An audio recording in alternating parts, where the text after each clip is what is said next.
ഈ ഇരിക്കുന്ന കൊച്ചു സുന്ദരിയെ കണ്ടോ? ഇവളുടെ പേരാണ് മിയ ബിന്ദ്. ഇവള് പേർഷ്യൻ ക്യാറ്റിന് എത്തിപ്പെടുന്ന ഒരു ക്യാറ്റാണ്. ആള് കുറച്ച് അക്രമകാരിയാണ്. അതുകൊണ്ട് തന്നെ ഇവനെ ഗ്രൂം ചെയ്യാൻ നേരത്ത് ഇവന്റെ ഓണറും നമ്മുടെ കൂടെ നല്ല രീതിയിൽ സഹകരിച്ചു കേട്ടോ. ആള് നല്ല പിടിച്ചൊക്കെ തന്നു. ഫസ്റ്റ് ടൈം തന്നെ നമ്മൾ അവന്റെ ആളുടെ ഇയർ ക്ലീനിങ്ങും നെയിൽ കട്ടിങ്ങും കാര്യങ്ങളൊക്കെ നല്ല രീതിയിൽ ചെയ്ത് ആളൊന്ന് കൂളായി.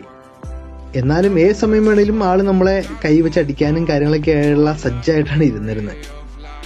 അവിടെ നല്ല രീതിയിൽ തന്നെ നമ്മൾ ഗ്രൂം ചെയ്യുകയും അവൾക്ക് നല്ല ഷെഡിങ് ഉണ്ടായിരുന്നു കേട്ടോ. നല്ല ഷെഡിങ് ഉണ്ടായിരുന്നു. അതൊക്കെ നമ്മൾ ഡീഷെഡ് ചെയ്ത് കറക്റ്റാക്കി അതിനുശേഷം അവൾക്ക് നല്ലൊരു ബാത്ത് കൊടുത്തു. നല്ലൊരു ബാത്ത് കൊടുത്തതിന് ശേഷം അവളെ ടവൽ ഉപയോഗിച്ച് നല്ല രീതിയിൽ ട്രൈ ചെയ്തു. ഡ്രയർ അവൾക്ക് പേടിയാണ്, എന്നാലും നമ്മൾ കുറച്ച് നേരമൊക്കെ നല്ല രീതിയിൽ ട്രൈ ചെയ്തു കേട്ടോ. ട്രൈ ചെയ്ത് അവളെ ഉണക്കി അതിനുശേഷം നല്ല കോമ്പൊക്കെ ചെയ്ത് അവളെ ക്യൂട്ടാക്കി അവളുടെ ഓണറിന് കൊടുത്തു. നല്ലൊരു ഗ്രൂമിങ് ആയിരുന്നു. നമുക്ക് അടിപൊളിയായിട്ട് ചെയ്ത് തീർക്കാനും പറ്റി.